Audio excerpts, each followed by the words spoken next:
I fractured my wrist and couldn't drive. My husband refused to help. Lied about car trouble. Turns out his car got repossessed and he hid it from me. I walked away. Now he's begging me to return. 3 weeks ago, I slipped on the back steps while taking out the trash and fractured my wrist. It wasn't dramatic, no ambulance, no sirens, but it hurt. I'm right-handed, of course, and it was my right wrist. Suddenly, I couldn't do much without help. Tying my shoes, lifting anything heavier than a coffee mug, and most urgently, driving. We live about 25 minutes from where I work, a small outpatient clinic where I'm an admin. It's not glamorous, but it's steady, and I like the people. With my wrist in a brace and on pain meds, I wasn't cleared to drive for at least 2 weeks. I wasn't asking to be babied. I just needed someone to get me to and from work while I healed. Naturally, I turned to my husband. We've been married for 5 years. He works remotely in IT, fully at home since the cough event, and has a flexible schedule. He's usually up early and done by mid-afternoon. When I first asked if he could drive me to work for a bit, just until I was cleared again, he didn't even pause before shaking his head. I can't. My car's been acting up. I don't want to risk it on the highway. That gave me pause. His car's only 3 years old. It's always been reliable. I asked what was wrong, and he shrugged and said, "Something with the alternator, I think." I suggested we take my car then. I'd just sit in the passenger seat. He got vague. Said he didn't feel comfortable driving it. Said he didn't want to mess with it. It was such a strange conversation, so clipped and flat, that I didn't even know how to respond. I just nodded and said I'd figure something out. So I did. I texted my coworker, Brianna, who lives about 10 minutes from us, and she graciously offered to pick me up and drop me off when she could. The other days, I arranged a rotating combination of rideshare apps and, yes, a bike ride on a day I'm honestly too embarrassed to talk about. Meanwhile, my husband stayed home, worked, ate, napped, told me casually that he felt bad I was having such a hard time. That was the worst part. Not the driving, not the logistics, not the pain. It was the casualness of it all. He never once offered to find a solution. Never looked into rentals, never asked how he could make it easier. He just opted out. And every time I got up at 6 to try and schedule a lift before prices surged, every time I struggled with my jacket zipper one-handed or washed my hair with a grocery bag over my arm, I waited. Waited for him to say, "Hey, I've got you." He never did. I kept telling myself I was being too sensitive, that he had his reasons, that maybe he really was overwhelmed at work, or maybe his car was acting up. But the truth is, even if all of that were valid, I still needed help. And I thought marriage was where you showed up for each other, even when it was inconvenient, especially when it was inconvenient. After a week, Brianna gently asked why he wasn't driving me. I didn't know what to say. I was too embarrassed to tell her that I'd asked and been turned down. So I smiled and said, "He's dealing with car trouble." And she left it at that, because she's kind. But it stuck with me, that I had to lie to cover for my own husband's absence, that I didn't feel I could tell the truth without sounding like I was making excuses for someone who didn't care. He wasn't being cruel. He didn't yell. He didn't ignore me. He kissed me goodnight and asked how work went and cooked dinner a couple of times. But that was almost worse. The quiet, polite detachment, like he had placed an emotional do not disturb sign over this entire situation. So one night, 12 days after the injury, after a particularly miserable day of late pickups and surging Uber fares, I asked him again, "Are you really not willing to drive me, even just twice a week?" He hesitated, then said, "I'm sorry, I just can't, not right now." And then, that was it. No explanation, no apology that made it better, just no. I went to bed early that night and stared at the ceiling for hours because I wasn't just hurt. I was starting to feel alone in my own marriage. I didn't fall out of love with my husband overnight. If anything, what's making this so hard is that I still love him, still want us to be okay, still want to believe this was just a misstep. But if I'm being honest, that night, lying there in the dark, wrists throbbing, body aching from exhaustion and effort, I realized something had cracked between us. Something I didn't know was fragile until it broke. And it wasn't about the ride. Not really. It was about what the ride represented. The quiet expectation that when I needed him, he'd show up.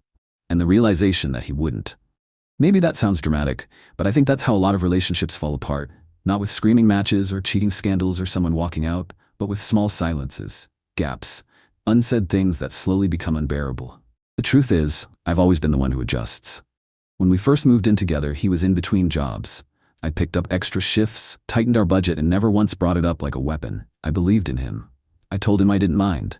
And I didn't, not then, because I thought we were building something together. When he landed a remote job, I was thrilled. It meant we could finally relax a bit. I cut back to part-time for a few months just to breathe. He encouraged me to, said I deserved it, and I did.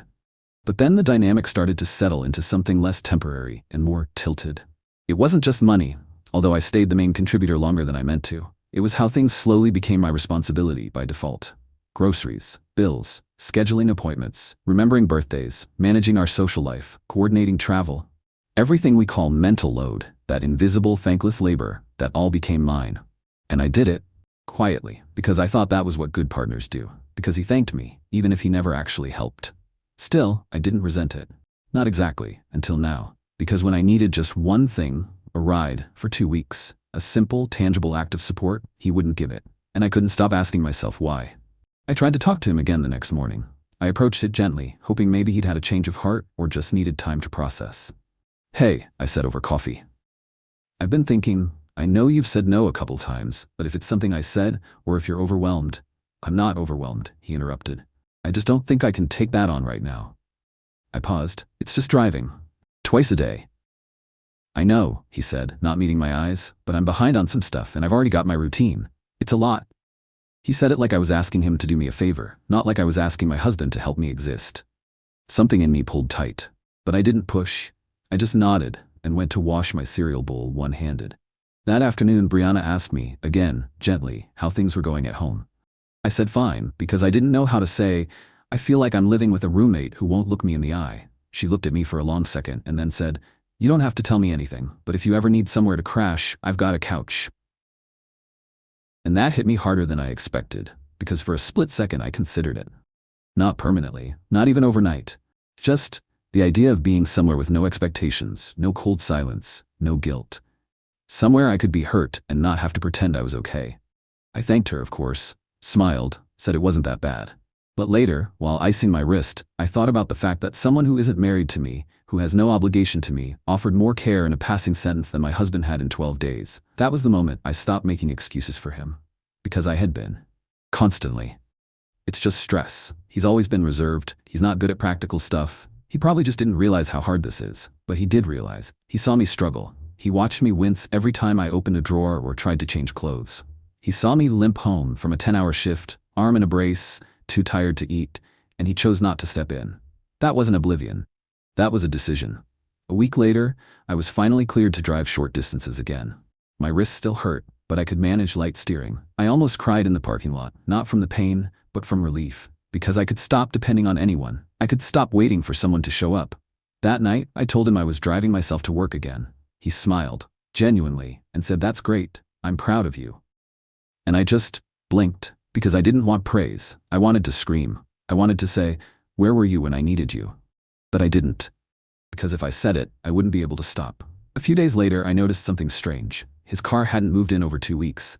At first I assumed he was just working from home like always, but then I noticed it had been gone, completely, for days. Vanished. I asked him about it casually. "Hey, did you park somewhere else?" He looked startled, then said, "Oh, no, I loaned it to a friend." "A friend?" "Yeah, Matt. His car's in the shop." I paused. "Matt lives 40 minutes away." He shrugged. He was desperate. And that was it. Another clipped, flat response. Another excuse that didn't sit right. That night, I checked the driveway again. Still no car. And something inside me, that part that had been trying to give him the benefit of the doubt, finally gave up. I knew then he wasn't telling me the truth. And I was done pretending it didn't matter. It wasn't the lie that broke me. It was how easy it was for him to tell it. How quickly he crafted the excuse. How little thought he seemed to give it. Like he'd already practiced it in his head. Like lying to me was less painful than admitting the truth. I didn't call him out that night. I wanted to. But something about the way he had shrugged, like it didn't matter, made me pause. And honestly, I was tired. So tired. The kind of tired that doesn't come from work or chores or even a broken wrist. It comes from trying to hold a relationship together with silence and smiles. So I let it go. Out loud, anyway. But internally, I was unraveling. The next day, I did something I'd never done in our marriage. I checked the mail before he got home. We've never been secretive about mail, it all comes to the same box. But that day, I got home early and found an envelope from a third-party collections agency addressed to him. I stood in the kitchen, holding it, stomach turning. I didn't open it. I knew I couldn't, but I knew what it was. I put it on the counter without a word. When he got home, I watched his eyes land on it. His whole body stiffened like a wire being pulled taut. Then he picked it up and shoved it in his bag. No explanation, no comment. So I asked softly, "Is everything okay?" He didn't look at me. "I'll take care of it," he said. then walked into his office and closed the door. That night, I couldn't sleep. I stared at the ceiling, blinking into the dark, heart pounding. Because this wasn't just about a car anymore. This was about secrets, about distance, about the growing, echoing silence in a house where once we shared everything, where now I felt like a tenant in someone else's home. I finally whispered, "Is it gone?" He didn't respond. I turned toward him. "Your car? Is it gone?" He didn't move. But after a few seconds, he said, so quietly I barely heard him, "Yes." And just like that, the lie broke. He rolled over onto his back, eyes fixed on the ceiling. "It got repossessed 2 weeks ago," he said. "I missed a bunch of payments. I was behind for months. They finally took it." I didn't say anything. He kept going. "I didn't tell you because I was ashamed, because I thought I could fix it without you knowing. I thought maybe if I could just get it back or pay it off or figure out a loan, I don't know." Silence stretched between us. I stared at him, trying to reconcile the man beside me with the man who let me limp around, wrist in a brace, begging for rides, swallowing my pride, while he sat in that shame alone. "Why didn't you say anything?" He looked at me then. Really looked at me. "Because I thought you'd think less of me." "I wouldn't have," I said, voice shaking, "but I think less of you now." He flinched. "I'm sorry," I said, "but how could you watch me suffer and say nothing? How could you let me believe you chose not to help me instead of telling me you couldn't?" His face crumpled. I didn't know how. I sat up. "I asked you, repeatedly, kindly. I begged for help. You lied to my face and I thought you just didn't care." "I do care." "Then why didn't you show it?" His hands clenched in the sheets, "Because I felt like a failure already. And if I told you it would make it real. I thought if I could just buy myself time, I could fix it quietly and spare myself the humiliation." My breath caught in my throat. "Humiliation?" He blinked. "You make things look so easy. You always just handle everything. You kept us afloat when I didn't have a job. You worked weekends and holidays and still managed to make space for me. I didn't know how to do that for you. So you decided to do nothing?" "No." He sat up, rubbing his face. "I know how it sounds. I panicked. I thought I had time, but then you got hurt, and suddenly I was cornered.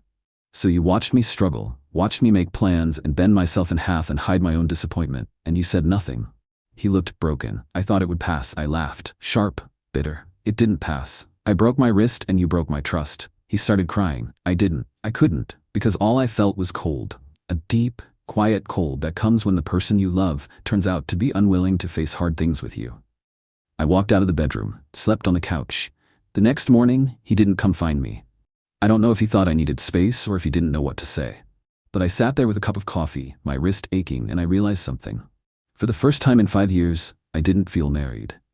I felt separate, disconnected, alone in a house where two people used to hold each other through hard times.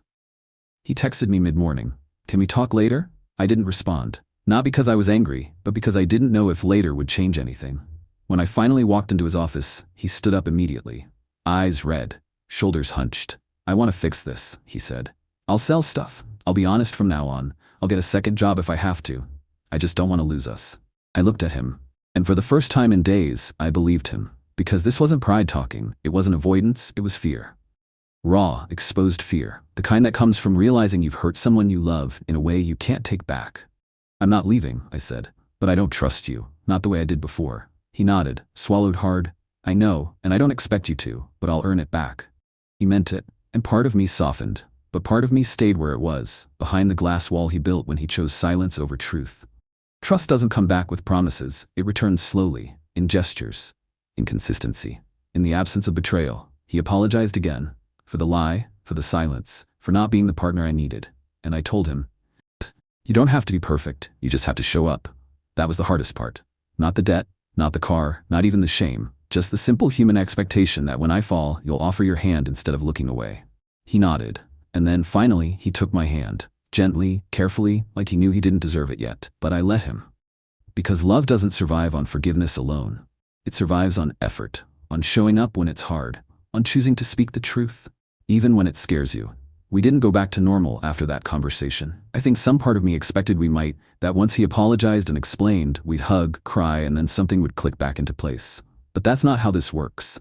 Trust doesn't spring back like a rubber band. Sometimes it just stays stretched. He tried though, I'll give him that. He started doing small things. Grocery runs without me asking, washing dishes before I could get to them, especially since my wrist was still healing. He offered to drive me places, even if it meant borrowing a friend's car or taking mine. Once, he even showed up outside my work, unannounced, just to pick me up. A quiet gesture that said, I see you, I'm trying. And yet, even as he put in the effort, I couldn't stop flinching, not physically, emotionally. Every time he spoke with that same measured voice, I found myself wondering if he was telling me the whole truth. Every time he said, it's taken care of, a voice in the back of my head asked, what does that mean? It's not that I thought he was lying again. It's that he already had. And once someone lies to you while you're in pain, once they watch you suffer and choose silence, it's hard to hear their comfort without also hearing the echo of their absence. I tried to explain this once gently. We were sitting on the couch, a show playing softly in the background, mostly ignored. I know you're trying, I said. I see that. I appreciate it. He looked at me, waiting. But I still feel off. I don't know how else to put it. Do you not trust me? He asked, not accusing, just open. I hesitated, then nodded. Not like I used to. He looked down at his hands. That makes sense, he said. There was no defensiveness, no anger, just sadness, maybe even grief. That made it harder, because I wanted to meet him halfway. But trust isn't a staircase you climb together. It's a bridge that has to be rebuilt from both sides. And right now, I was still deciding if I had the materials. In therapy, which I started a week after the truth came out, my counselor asked me a question that stayed with me.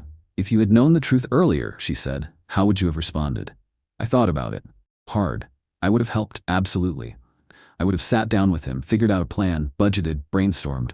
I've always been good in a crisis, and I would have treated it like one, not because I had to, but because that's what partnership means. But I also realized something else. I would have hurt. Not just because he lost the car, but because he lost the car and didn't tell me. Because it's not just the lying, it's the aloneness of it. We've always said we're a team. But a team doesn't let the other player limp through the game while hiding a sprained ankle. He was trying to protect his pride. I get that. I do. But in protecting his pride, he made me feel worthless. Like I was someone to perform for, not someone to confide in. That realization changed something fundamental in how I viewed our relationship. Not enough to walk away, but enough to start rewriting what I expect from him. And what I expect from myself. For so long, I've been the one who absorbs, who accommodates, who smooths things over before they crack. It's how I was raised. It's how I learned love, through usefulness. But I don't want that kind of love anymore. I want the kind that makes space, that chooses honesty over image, that sits in the discomfort of being seen and stays. He's trying now. I believe that. He offered to show me our finances, to set up a budget we both manage. He opened up about how bad things got and how scared he was to admit it. He even agreed to couples counseling, something we'd never done before. And slowly, I'm starting to soften. Not completely, but I don't feel as cold anymore. We're rebuilding something, not the same thing we had, something different, maybe even something stronger, because now it's built on eye contact, on messy truths, on late-night conversations where we admit what scares us. The car is gone. The debt is still there. My wrist is still stiff in the mornings. But we're showing up for each other now, in small, clumsy ways. In the way he folds my laundry before I ask. In the way I ask how his day is and wait for the real answer. In the way we're learning to speak, not to perform, but to connect. It's not easy, but it's honest. And for the first time in weeks, I'm starting to believe that might be enough. It's been a month since the conversation that changed everything. I don't think there's ever going to be a single moment when I can say we're fixed. This isn't that kind of story. This is a quieter story. One where healing doesn't come from a grand gesture, but from the slow, steady choice to stay in the room when things get uncomfortable. He's still here. I'm still here. And that's something. We're not pretending anymore. He doesn't say, I've got it covered, and expect me to nod. I don't say it's fine when it isn't. We've started talking about money. Really talking, not just surface-level check-ins. He showed me all the overdue notices, the missed payments, the credit card balances he hadn't looked at in weeks. He said, this is the ugliest part of me, and I said, no, this is the part that needs help. He cried. I did too. We made a plan. It's not a glamorous one. We're cutting back, canceled subscriptions, fewer takeout nights. He's taking on freelance work again, the kind he used to do before his full-time job. I picked up some weekend shifts to pad the savings. It's not ideal, but it's ours. And it feels like we're pulling the rope in the same direction again. Some nights it still sneaks up on me. That memory of sitting on the edge of the bed, wrist aching, wondering why the person I loved wouldn't even offer to drive me. I remember that version of myself, small, uncertain, ashamed for asking. I don't feel that way anymore. Not because everything is perfect, but because I finally understand that I was never asking for too much. I was asking for the bare minimum. And I didn't get it. That isn't something I'll forget, but it's something I'm choosing to forgive, not for him, for me. Because I don't want to live in a house made of resentment. I want to live in a relationship where mistakes can be named, held, and repaired. And I've seen enough now to believe we might be able to do that. Not just once, but again and again, in all the inevitable moments where we mess up and try again. There's still a part of me that flinches when he says, "I'm handling it." Still a part that wants to double-check, to ask follow-ups, to verify that I'm not being left in the dark. I'm learning to voice that part, not suppress it, and he's learning not to take it personally. Trust, we've realized, isn't just built by doing the right thing. It's rebuilt by responding well when someone needs proof. We went on a walk last weekend. Nothing fancy, just around the neighborhood. My wrist still stiffens if I bend it too far, so he carried the water bottle. At one point, we passed a parked tow truck and I saw his eyes flick toward it, then back to me. "I'm not hiding anything," he said. I smiled. "I didn't ask." "I know," he said, "but I wanted to say it anyway." That moment mattered, not because it was dramatic, but because it was earned. We're learning to say the quiet things louder now. And I think that's what love looks like after the shine wears off and the hard years settle in. It looks like staying, like owning up, like choosing truth over comfort, over pride, over fear. We're not perfect, but we're honest. And for now, that's enough.